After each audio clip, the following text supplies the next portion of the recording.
اے کاش لکھے نعت وہ توبہ کے قلم سے. ماشاءاللہ میں قدم رکھتے ہیں اور زندہ کے ایک شہسوار سے آپ کی ملاقات کرواتے ہیں جو کافی دور کا سفر طے کر کے ہمارے دیار میں پہنچے ہیں. میں ملتمس ہوں جناب حضرت مولانا محمد امن صاحب جو سردھنا میرٹھ سے ہمارے درمیان تشریف فرما ہے، جو متعلم ہیں ازہر ہند دارالعلوم دیوبند میں. میں گزارش گزار ہوں تشریف لائیں اور اپنی قیمتی نصیحتوں سے تمام سامعین کو مستفیض فرمائیں.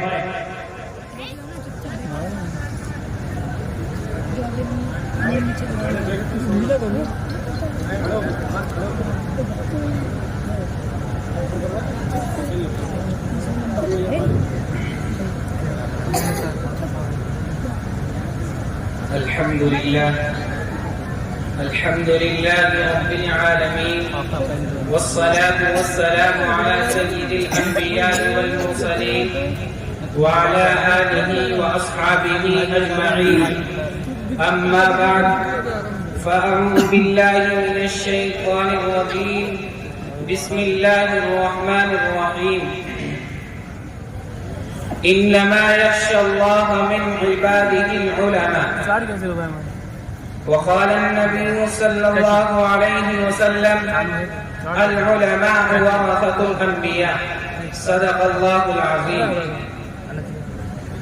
محترم حضرات و معزز سامعین کرام اور اسٹیج پر رونق افریز علماء کرام، سقوط دہلی کے بعد جب مسلمانوں کو دین اسلام سے برگشتہ کرنے کے لیے مظالم کے پہاڑ توڑے جا رہے تھے، مسلمانوں کو فکری ارتداد کی طرف لانے کی منصوبہ بند جد و جہد کی جا رہی تھی، دینی علوم اور علماء کو مٹانے کے لیے وحشت و بربریت کی نئی نئی تدبیریں اپنائی جا رہی تھی، مسلم امراء اور رؤساء کی جائیدادیں ضبط کر کے انہیں نانے شبینہ کا محتاج بنایا جا رہا تھا، اسلامی شاعر اور اسلامی تہذیب و تمدن کے خاتمے کی ہر ممکن کوشش کی جا رہی تھی، قرآن و حدیث کے نسخوں کو نظر آتش کیا جا رہا تھا، کتب فقہ کو برباد کرنے کے نئے نئے طریقے اپنائے جا رہے تھے.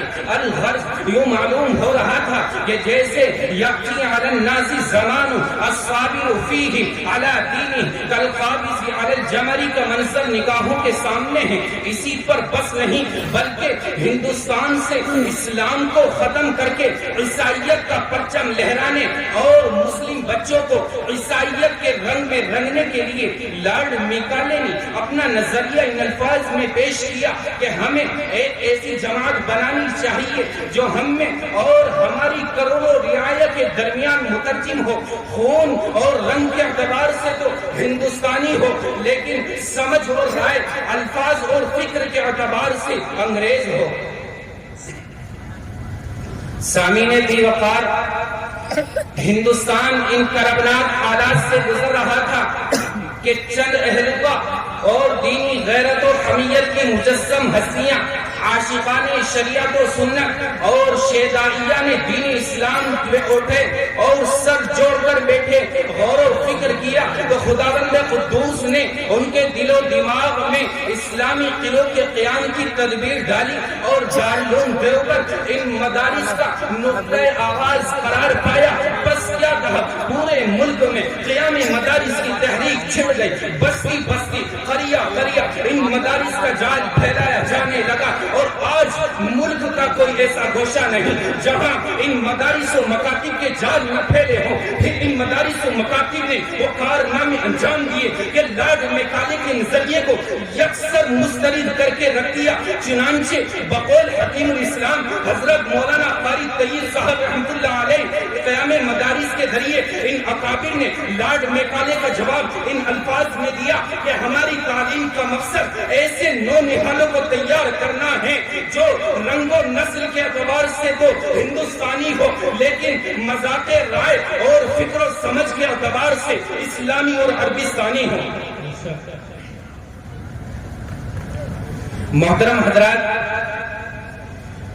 مدارس اسلامیہ اسلامی تہذیب و روایت کی حفاظت کے امین اور قلعے ہیں، جنہوں نے ملت اور شریعت کو نقصان پہنچانے والی ہر تحریک کا مقابلہ کیا۔ مدارس اسلامیہ دین اسلام کے وہ وسائل ہیں جنہوں نے کتاب و سنت پر حرف گیری کرنے والے ہر مشن کا خاتمہ کیا۔ مدارس اسلامیہ دین اسلام کے وہ ذرائع ہیں جنہوں نے کتاب و سنت کی نشر و اشاعت کا بیڑا اٹھایا۔ مدارس اسلامیہ ہی ہے جنہوں نے باطل فرقوں کا تعاقب کیا۔ مدارس اسلامیہ ہی ہے جنہوں نے عیسائیت کو ہندوستان سے راہ فرار اختیار کرنے پر مجبور کیا۔ مدارس اسلامیہ ہی ہے جنہوں نے غیر مقلدیت و بریلویت، نیچریت اور موجودیت کے چھکے چھڑائے۔ مدارس اسلامیہ ہی ہے جنہوں نے تصنیف و تعلیف کے ذریعے امت کو دامن کو بھرا۔ مدارس اسلامیہ ہی ہے جنہوں نے قرآن و حدیث اور اسلامی علوم و فنون سے مسلم معاشرے کے رابطے کا فریضہ انجام دیا۔ مدارس اسلامیہ ہی ہے جنہوں نے انسانی زندگی کے مختلف شعبوں میں عوام کو درپیش مسائل کے حل کے لیے علماء اور صاحب بصیرت مفتیان کو پیدا کیا۔ مدارس اسلامیہ ہی ہیں جنہوں نے باطل فرقوں کا تعاقب کیا۔ مدارس اسلامیہ نے جتنے بھی کارنامے انجام دیے ہیں، لیکن آج کیا ہے؟ مدارس اسلامیہ کو ڈھانے کی کوشش کی جا رہی ہے۔ مدارس اسلامیہ پر باطل اپنے شکنجے کش رہے ہیں۔ مدارس اسلامیہ کو دہشت گردی کے اڈے بنائے جا رہے ہیں۔ مدارس و مکاتب کو ڈھانے کی پوری کوشش کی جا رہی ہے، اور دین نبوی کو ڈھانے کی پوری کوشش کی جا رہی ہے، اور دین نبی کو ڈھانے کی پوری کوشش کی جا رہی ہے۔ ہم راتوں کو جب غفلت کی نیند سو جاتے ہیں تو دین پر ڈاکہ ڈالنے والے ہر سن سے حملہ کرتے ہیں۔ مسلمانوں کا رشتہ توڑ کر انہیں بے دست و پا کرنے کی سازشیں کی جا رہی ہے۔ کہیں دفتر دار ہے تو کہیں جیلیں اور ہتھکڑیاں، کہیں سازشیں کی جا رہی ہے تو کہیں شرارت، کہیں خیانت و فحاشی کے ذریعے مسلمانوں کا دین چھیننے کی کوشش کی جا رہی ہے، تو کہیں معیشت اور روزی کا جھانسا دے کر اس کے ایمان پر ڈاکہ ڈالا جا رہا ہے۔ وہ دیکھو مدینہ منورہ سے اٹھنے والا نور آج چاروں طرف سے گھر چکا ہے۔ چاروں طرف سے وقت کے دجال اس پر حملہ آور ہے، اور وہ اس غلط فہمی میں ہے کہ ہم خدا نہ خواستہ مسلمانوں کو مٹا دیں گے، ہم خدا نہ خواستہ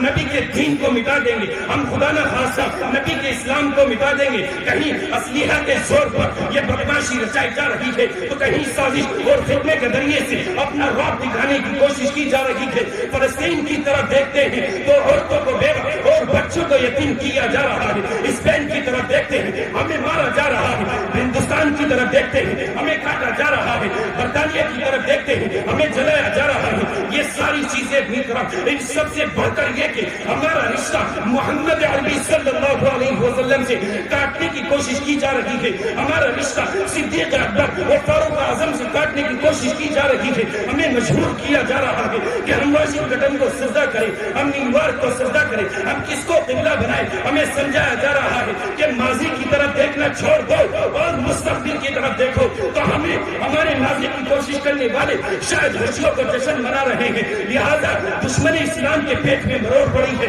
ان علماء کو دیکھ کر، ان مدارس کو دیکھ کر یاد رکھنا، تم تو اس غلط فہمی میں ہو کہ ہم خدا نہ خواستہ اللہ کا قرآن چھوڑ دیں گے، تم تو اس غلط فہمی میں ہو کہ ہم خدا نہ خواستہ نبی کا اسلام چھوڑ دیں گے، تم تو اس غلط فہمی میں ہو کہ ہم خدا نہ خواستہ نبی کی حدیث چھوڑ دیں گے۔ آؤ اس محفل میں بیٹھ کر دیکھیں کہ ہم نے نبی کے الفاظ بھی نہیں چھوڑے، نبی کا انداز و لہجہ بھی نہیں چھوڑا۔ جیسی حدیث نبی نے پڑھائی تھی ویسی حدیث آج پڑھائی جا رہی ہے۔ نبی نے حدیث پڑھاتے وقت صحابی کو زمزم پلایا، صحابی نے حدیث پڑھاتے وقت اپنے شاگردوں کو زمزم پلایا، انہوں نے حدیث پڑھاتے وقت اپنے شاگردوں کو زمزم پلایا۔ الحق ہم نے نبی کی ادائیں تک محفوظ رکھی ہے، ہم نے نبی کے افکار کو محفوظ رکھا ہے، ہم نے نبی کی حدیث کی حفاظت کی ہے، ہم نے اللہ کے قرآن کی حفاظت کی ہے، ہم نے ان مدارس و مکاتب کی حفاظت کی ہے۔ ماشاءاللہ۔